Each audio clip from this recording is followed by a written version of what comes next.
오늘 우리에게 주시는 하나님의 말씀은 고린도후서 11장 16절에서 33절까지 말씀입니다. 이 계시의 말씀을 통해서 하나님의 음성 들으시기를 바랍니다. 내가 다시 말하노니 누구든지 나를 어리석은 자로 여기지 말라. 만일 그러하더라도 내가 조금 자랑할 수 있도록 어리석은 자로 받으라. 내가 말하는 것은 주를 따라 하는 말이 아니요 오직 어리석은 자와 같이 기탄 없이 자랑하노라. 여러 사람이 육신을 따라 자랑하니 나도 자랑하겠노라. 너희는 지혜로운 자로서 어리석은 자들을 기쁘게 용납하는구나. 누가 너희를 종으로 삼거나 잡아먹거나 빼앗거나 스스로 높이거나 뺨을 칠지라도 너희가 용납하는도다. 나는 우리가 약한 것 같이 욕되게 말하노라. 그러나 누가 무슨 일에 담대하면 어리석은 말이 남아 나도 담대하리라. 그들이 히브리인이냐 나도 그러하며 그들이 이스라엘인이냐 나도 그러하며 그들이 아브라함의 후손이냐 나도 그러하며 그들이 그리스도의 일꾼이냐 정신없는 말을 하거니와 나는 더욱 그러하도다. 내가 수고를 넘치도록 하고 옥에 갇히기도 더 많이 하고 매도 수도 없이 맞고 여러 번 죽을 뻔하였으니 유대인들에게 40에서 하나 감한 매를 5번 맞았으며 3번 태장으로 맞고 1번 돌로 맞고 3번 파선하고 일주일을 깊은 바다에서 지냈으며 여러 번 여행하면서 강의 위험과 강도의 위험과 동족의 위험과 이방인의 위험과 신의 위험과 광야의 위험과 바다의 위험과 거짓 형제 중의 위험을 당하고 또 수고하며 애쓰고 여러 번 자지 못하고 주림에 목마르고 여러 번 굶고 춥고 헐벗었노라. 이 외의 일은 고사하고 아직도 날마다 내 속에 눌리는 일이 있으니 곧 모든 교회를 위하여 염려하는 것이라. 누가 약하면 내가 약하지 아니하며 누가 실책하게 되면 내가 애타지 아니하더냐. 내가 부득불 자랑할진대 내가 약한 것을 자랑하리라. 주 예수의 아버지의 영원히 찬송할 하나님이 내가 거짓말 아니하는 것을 아시느니라. 다메섹에서 아레다 왕의 고관이 나를 잡으려고 다메섹 성을 지켰으나 나는 광주리를 타고 들창문으로 성벽을 내려가 그 손에서 벗어났노라. 아멘.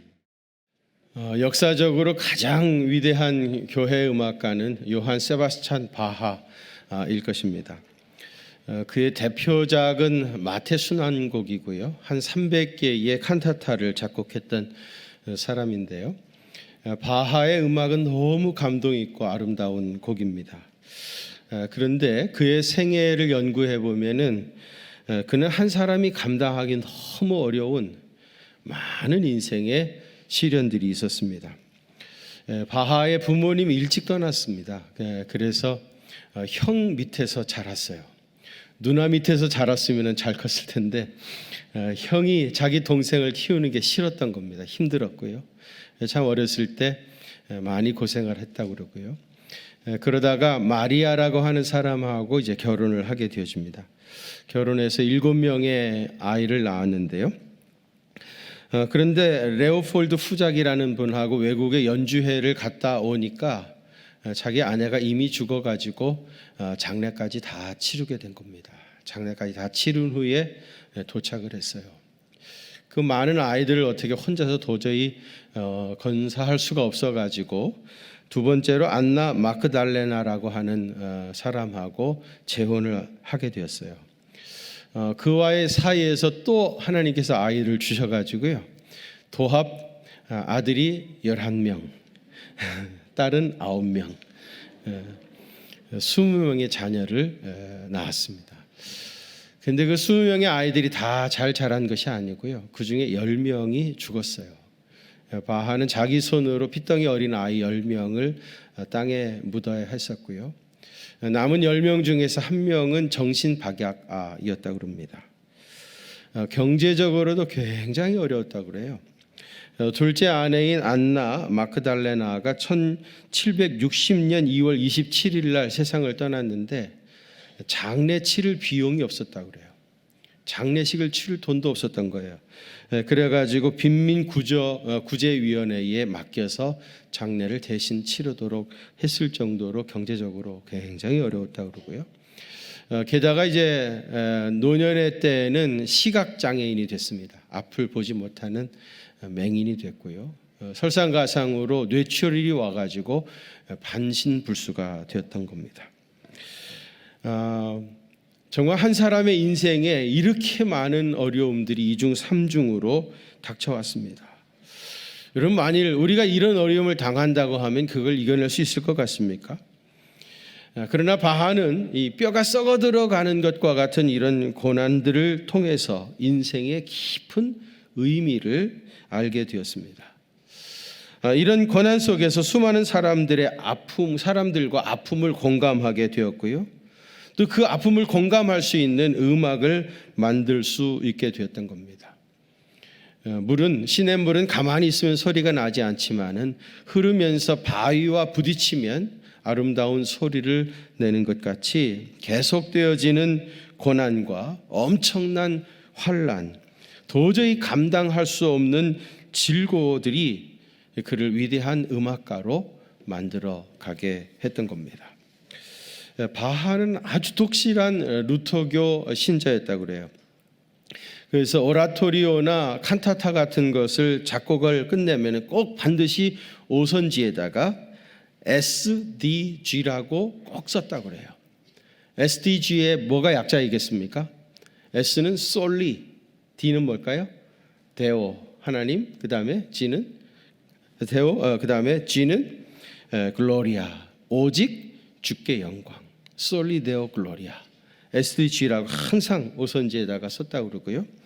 그리고 오르간 곡을 작곡한 다음에는 그 오선지에다 반드시 INJ라고 썼다고 그래요. 뭐의 약자일까요? In the name of Jesus. ING, in the name of Jesus. 주님의 이름으로. 꼭 그렇게 ING라고 썼다고 그래요. 철저한 기독교 신앙으로 모든 어려움을 이겨낸 후에 바하는 현대 음악의 아버지라는 이름을 얻게 되었고요. 그의 후손들이 지금까지 약 200년 동안 50명의 위대한 작곡가들이 배출이 됐습니다. 하나님께서 바하에게 이런 고난을 주신 이유가 있었습니다. 극심한 고난 속에서 하나님을 만나고 그 하나님을 찬송하는 찬송곡들을 쓰도록 하나님께서 그를 연단하신 겁니다. 그래서 여러분, 우리가 가지고 있는 찬송가에도요, 바하의 곡들이 몇 곡 있습니다. 우리가 고난주간에 많이 부르는 찬송가 145장이죠. 오 거룩하신 주님, 그 상하신 머리 조롱과 욕에 쌓여 가시관 쓰셨네. 바하의 생애를 이해하고 이 노래를 불러보니까 바하 냄새가 많이 나죠. 또 바하는 어린아이들이 좋아하는 찬송도 많이 작곡을 했습니다. 우리 찬송가 566장이죠. 사랑의 하나님 귀하신 이름은 내 나이 비록 어려도 잘 알 수 있어요. 근데 언제 따라 부르실 겁니까? 나만 끝까지 불러야 되는 건가요? 눈치가 그렇게 없으셔야 되겠습니까? 그 모진 고난을 통해서 하나님을 경험하고 하나님을 만나고 하나님이 내게 주신 사명이 무엇인지 알고 찬송가를 쓰면서 하나님께 영광을 돌려드리는 위대한 생애를 그는 살아갔던 겁니다. 역사학자인 토인비가 도전과 응전이라고 하는 아주 유명한 책을 썼습니다. 토인비는 이 책에서 인류 문명이 발생한 곳은 거의 다 거친 환경, 가혹한 땅이었다는 거예요. 고대 문명의 발생지는 모두 광야 같은 척박한 땅이었다는 겁니다. 이집트 문명, 수메르 문명, 인도 문명, 중국의 황하 문명이 다 그렇다는 거예요. 여러분, 이집트 문명을 일으킨 사람은 지금부터 약 5,000년에서 6,000년 전에 그때 기후가 변화하면서 비가 내리는 이런 강우 전선이 북쪽으로 점점 올라갔습니다. 그래서 아프리카 북쪽이 사막화되어지기 시작해요. 거기서 수렵 생활을 하면서 살던 사람들이 세 부류로 나눠졌다고 그래요. 끝까지 그 땅을 지키며 살았던 사람들은 결국은 멸절이 되고 말았고요. 그 다음에 이 강우전선을 따라가지고 북상한 사람들도 무슨 이유인지는 모르겠지만 결국은 없어지고 말았습니다. 소멸되었습니다. 마지막으로 저 나일강까지 올라가서 거기서 정착하여 산 사람들이 이집트 문명을 만들게 되어지는데, 당시 나일강 하구는 굉장히 척박한 땅이었습니다. 해마다 범람해가지고 도저히 사람이 살 수 없는 그런 땅이었습니다. 그래서 나일강의 범람 시기를 알아내기 위해서 그들은 천문학과 태양력을 사용하기 시작했고요. 나일강이 범람하였다가 물이 빠지면 온통 쑥대밭이 되어버린 토지를 다시 나누기 위해서 기하학이나 측량술 같은 것이 발달했습니다. 범람을 막기 위해서 제방술이 발달이 됐고요. 많은 돌을 들어있으니까 도르래를 사용하기 시작했고요. 이 축대를 쌓는 기술이 개발되기 시작했습니다. 그래서 불가사의하다는 피라미드 같은 것을 만들 수 있었던 거예요. 그들은 원래 이 아프리카 북부에서 수렵 생활하던 사람이었는데 나일강 하구에 가가지고 농업, 그 다음에 목축업, 그리고 어업으로 그들의 생존 수단을 바꿔가면서 그 척박한 땅에서 문명을 만들어 갔던 겁니다. 그것이 그 유명한 이집트의 문명입니다. 중국의 황하 문명도 마찬가지입니다. 중국의 가장 대표적인 두 개의 강이 있죠. 양쯔강과 황하강입니다. 양쯔강은 아주 좋은 비옥한 토지를 흐르고 무슨 자연재해가 없어가지고 그 주변에 사는 사람들이 아주 평안하게 살 수 있었습니다. 그런데 황하강은 다릅니다.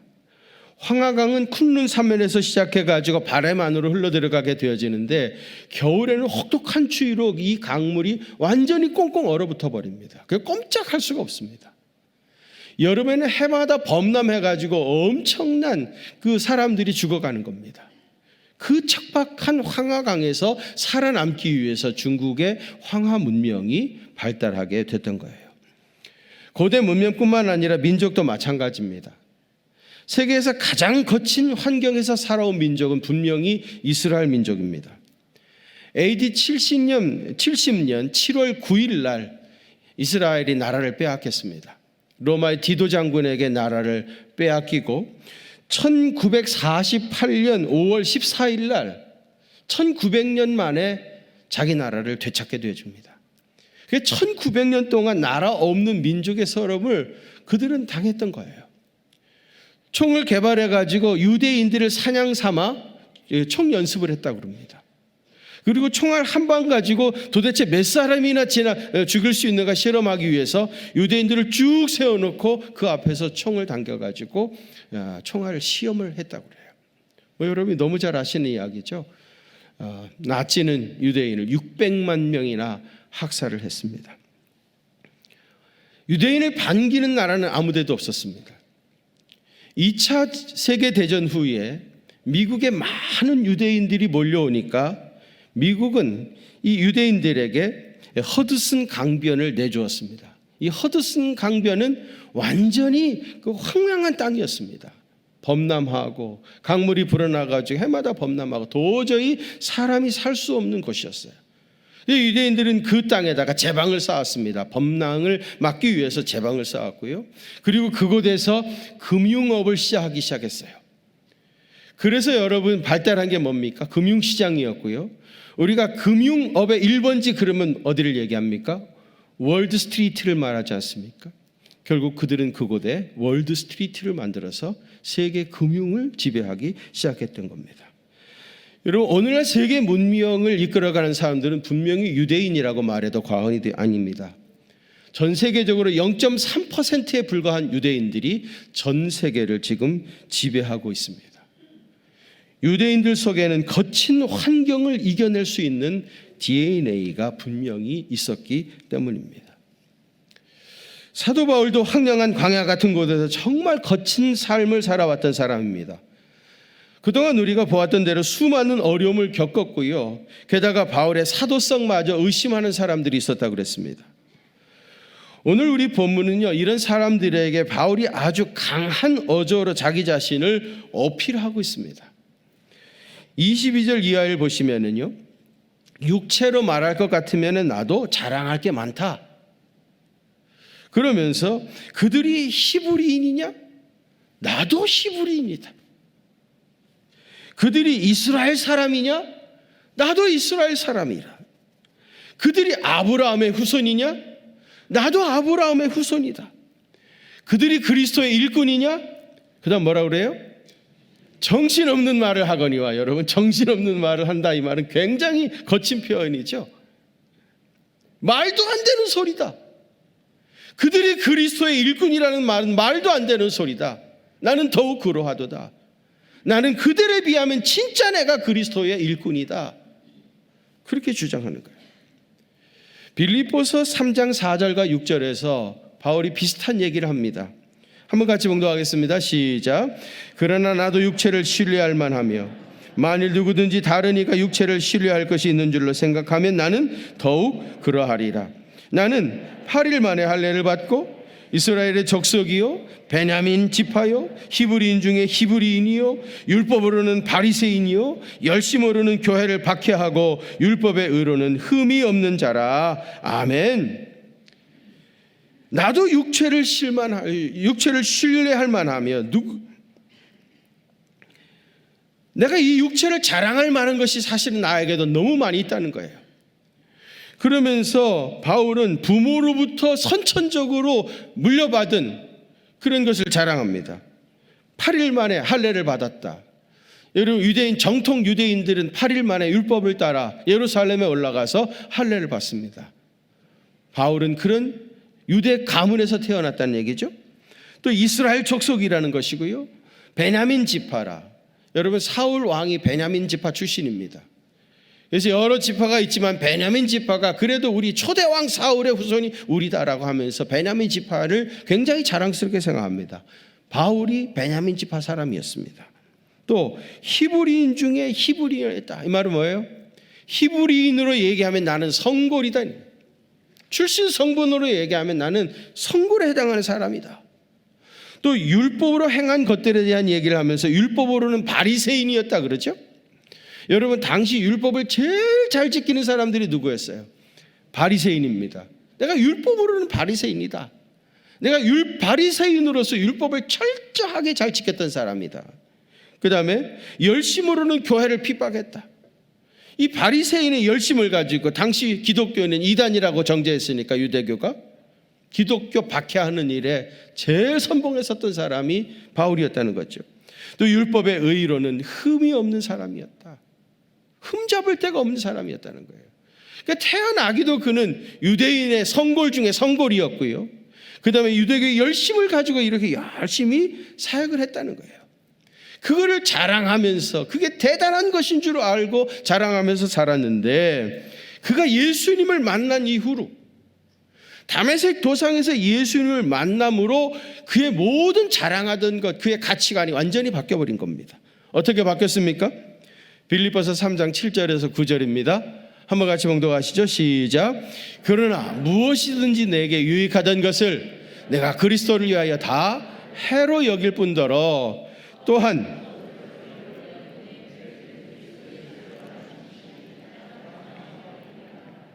내가 그를 위하여 모든 것을 잃어버리고 배설물로 여김은 그리스도를 얻고 그 안에서 발견되려 함이니 내가 가져내는 율법에서 난 것이 아니요 오직 그리스도를 믿음으로 말미암은 것이니 곧 믿음으로 하나님께로부터 난 의라. 아멘. 예수님 만나기 전에는 그것이 그렇게 자랑스럽고 그것을 위해서 그렇게 목숨을 걸고 일을 해왔는데, 예수님을 만난 이후로 완전히 달라져 버린 겁니다.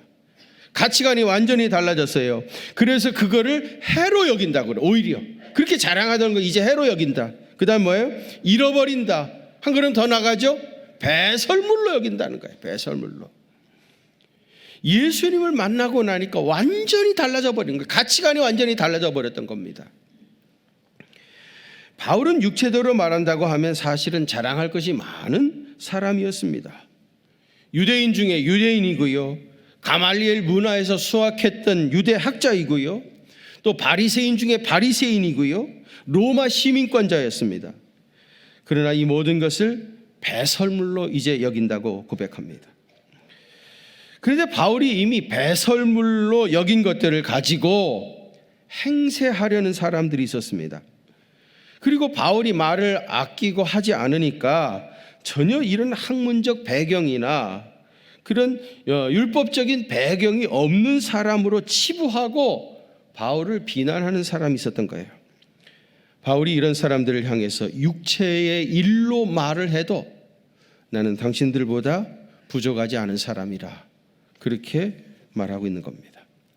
그러면서 한 걸음 더 나가서 나는 그리스도의 일꾼으로 수고를 넘치도록 했다고 하면서 그가 복음을 전하면서 당했던 고난, 그 고난들을 쭉 리스트해가지고 그가 복음을 전하는 과정에서 겪었던 고난들에 대해서 쭉 얘기를 하게 되십니다. 제가 여러분들의 이해를 돕기 위해서 세번역 성경으로 읽어드리겠습니다. 나는 수고도 더 많이 하고 감옥살이도 더 많이 하고 매도 더 많이 맞고 여러 번 죽을 뻔하였습니다.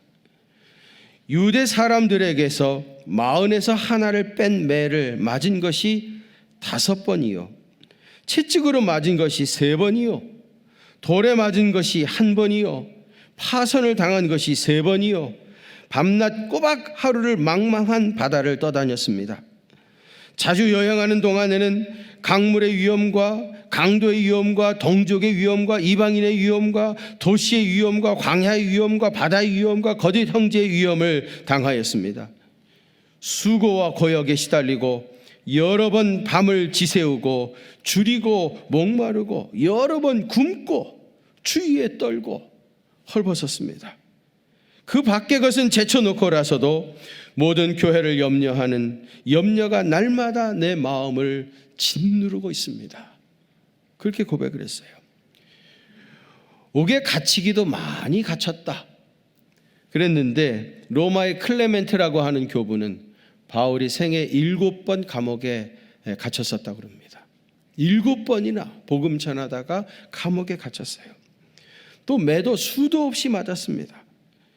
유대인들에게 40에 하나 감한 매를 5번 맞았다고 그러죠.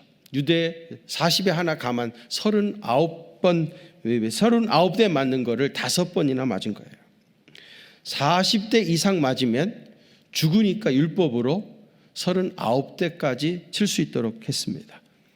랍비들의 규례에 의하면 죄인의 2손을 기둥에다가 묶고 양 어깨와 가슴에 옷을 다 벗긴 다음에 소가죽 3개로 건 채찍으로 13번씩 3번에 나눠서 39대를 쳤다고 합니다. 이 39대를 맞는 도중에 죽는 사람들이 부지기수였다고 그래요. 3번 태장으로 맞았다고 하는데 이 태장이라고 하는 것은 로마인들이 쓰는 매입니다. 그 끝에 납이 달려 있어가지고 이 태장으로 칠 때 납덩어리들이 몸에 박힙니다. 그래서 이 태장을 맞다가 죽는 사람이 한두 사람이 아니었다고 그래요. 배를 타고 가다가 3번 파선했는데 일주야를 깊은 바다 속에서 도대체 어디로 가고 있는지 알 수 없는 그런 상황에서 고생을 했습니다. 바울이 복음을 전하는 과정에서 이런 엄청난 고난을 당했던 거예요. 바울이 갈라디아서 6장 17절에 이렇게 말합니다. 이후로는 누구든지 나를 괴롭게 하지 말라. 내가 내 몸에 예수의 흔적을 지니고 있노라. 누구도 나를 업신여기지 말라. 누구도 나를 괴롭게 하지 말라. 내 몸에 예수의 흔적. 바울에 있다고 하는 그 예수의 흔적이 뭐겠습니까? 아까 말씀드린 대로 얼마나 많이 맞았습니까? 그 몸이 얼마나 많은 흉터가 있었겠어요. 아마 보기 끔찍할 정도로 많은 흉터가 그 몸에 있었을 겁니다. 그것을 예수의 흔적이라고 바울은 고백했던 겁니다. 바울은 복음을 전하는 과정에서 이런 어려움을 겪었던 거예요. 어떤 부자가 있었답니다. 이 부자가 무인도 하나를 통째로 샀습니다. 그리고 자기가 좋아하는 나무도 심고 꽃도 심고 그래서 아름답게 가꾸었어요. 그리고 이 부자가 좋아하는 토끼를 거기다 풀어가지고 자유롭게 뛰어다니면서 살도록 토끼를 푸른 겁니다. 부자는 환경이 너무 좋으니까 또 먹을 것도 충분히 있으니까 토끼들이 잘 자랄 줄 알았어요. 근데 얼마 있다 보니까 이 토끼들의 털 색깔이 바래는 거예요. 기름지지 못하고 건강하지 못한 겁니다. 그러다 죽어가는 토끼들도 있어요. 그래가지고 수의사를 불러다가 한번 진찰을 해보라고 하니까 수의사가 와가지고 이런저런 진찰을 해보더니 왜 그런지 모르겠습니다. 다 멀쩡한 것 같은데 왜 이렇게 되는지 잘 모르겠습니다. 그리고 머리를 극적이면서 돌아갔다고 그래요. 이 부자가 랍비를 찾아갔습니다. 우리 집에 참 이상한 일이 있습니다. 내가 무인도를 사가지고 이렇게 아름답게 꾸리고 거기다가 토끼를 풀었는데 그 좋은 환경에서 토끼가 제대로 자라지 못하고 서서히 죽어갑니다. 도대체 왜 이런지 모르겠습니다. 그런데 랍비가 큰 소리로 웃으면서 그러더랍니다. 거기다가 이리를 몇 마리 갖다 넣으라고 그러더랍니다. 부자 깜짝 놀랐어요. 아니 이리 갖다 넣으면 토끼 다 잡아먹을 터인데요. 이 병은 환경이 너무 좋아서 생긴 병이라. 그런 병도 있다는 거 아십니까? 이 병은 환경이 너무 좋아서 생긴 병이에요. 이리를 갖다 집어넣어야 토끼들의 눈빛이 달라지기 시작해요. 잡혀먹지 않으려고. 뛰어다니니까 다리에 근육이 생기고 열심히 뛰다 보니까 식욕이 생기고 그래서 건강하게 자랄 수 있다는 거예요. 여러분 기억하십시오. 양은 뿌리 있어 들이받는 염소와 같이 키워야 되고요. 토끼는 이리와 같이 키워야 됩니다. 제가 오늘 설교 제목을 바울을 바울되게 한 것은 그렇게 제목을 붙여봤어요. 역설적인 것 같지만 그가 당했던 무수한 고난 때문에 그는 진짜 사도가 될 수 있었던 겁니다. 복음을 전하면서 당했던 그 무수한 고난이 그를 죽을 것 같이 힘들게 했던 것도 사실이지만 오히려 그것이 그를 사도 되게 했던 겁니다. 여러분 우리가 지금 당하고 있는 고난도 마찬가지입니다. 그것을 기뻐하고 감사하기가 쉽지 않지만은 오히려 그것을 통해서 하나님은 여러분들을 강하게 하고 참 신앙인이 되게 하시고 사도로서 쓰시려고 복음 전하는 사람으로 쓰시려고 연단하고 계시는 겁니다. 여러분 하나님은 우리를 유약한 사람으로 만드시지 않습니다. 오히려 아주 강하게 키우시고 모든 훈련을 통해서 하나님이 어디다 내놔도 쓸만할 수 자유롭게 쓰실 수 있는 그러한 강한 그리스도의 군사로 우리를 만들어 가십니다. 저는 우리가 우리 아이들을 너무 약하게 키우지 않는가 그런 생각을 종종 하게 되어집니다. 아이들이 걸음마를 시작하게 되어지면요 여러 번 넘어지죠. 넘어져도 자기가 다시 일어나도록 가만히 둬야 되는데 엄마들이 넘어지면 쏜살같이 달려가가지고 아기를 이렇게 세워줍니다. 아이들이 다시 일어날 수 있는 기회를 아이들이 주질 않아요. 물론 넘어지면 무릎도 깨지고 다치기도 합니다. 그렇지만 스스로 일어날 때까지 기다려야 되는데 엄마들이 너무 그 기회를 주지 않고 과잉보호를 하는 거예요. 그러다 보니까 아이들이 너무 나약해진 겁니다. 그런 식으로 길들여져 버렸어요. 무슨 어려움이 생기면 스스로 일어나려고 하지 않냐고 그냥 주저앉아가지고 울고 있는 겁니다. 청년이 되어서도 그렇게 살고요. 심지어 결혼해서도 아이처럼 그렇게 살아가는 우리 자녀들이 많이 있습니다. 고난을 견디어내는 것이 너무 힘든 일이고 또 위험도 저사리고 있는 것이기도 하지만은 그것을 통해서 하나님께서 우리를 사람 되게 하시고요. 하나님의 일꾼 삼으십니다. 우리 아이들을 어떻게 키우는 것이 진정 그들을 위하는 것인가를 진지하게 생각해 보시길 바랍니다. 우리나라에 분명히 있었던 속담인데 지금은 거의 하지 않는 말이 있습니다. 젊어서 고생은 그다음 뭐죠? 사서라도 한다. 젊어서 고생하는 거 굉장히 귀한 일이다. 필요한 것이다라는 거 아닙니까? 오죽 귀한 일이면 돈 주고 사서라도 하라는 말입니까? 그런데 오늘 우리 청년들은 고생하지 않으려고 합니다. 우리 부모들은 우리 자녀들을 고생시키지 않으려고 해요. 그러다 보니까 너무 나약해져 버린 것입니다. 거칠고 황량한 땅에서 세계 모든 고대 문명이 발생했고요. 역사상 가장 많은 시련을 당했던 전 세계 0.3%밖에 되지 않는 유대인들이 지금 세계 문명을 지배하고 있고요. 모든 시련의 용광로 속에 던져졌던 사도 바울이 가장 위대한 사도가 된 것 같이 고난을 통해서 하나님은 놀라운 역사를 이루어 가십니다. 시편 119편 71절에 고난이 내게 유익이라 그랬어요. 아멘이십니까? 고난이 내게 유익이라. 이 하나님의 약속의 말씀을 믿고 비록 인생의 모든 시련이 있다 할지라도 욥기 23장 10절 말씀처럼 내가 가는 길을 그가 아시나니 그가 나를 단련하신 후에 뭐같이? 순금같이 되어 나오리라. 이 모든 환난 속에서 단련하신 후에 하나님은 우리를 순금으로 쓰신다 하는 이 약속의 말씀 붙잡으시고 믿음으로 승리하는 귀한 생애 되시기를 주의 이름으로 축원합니다.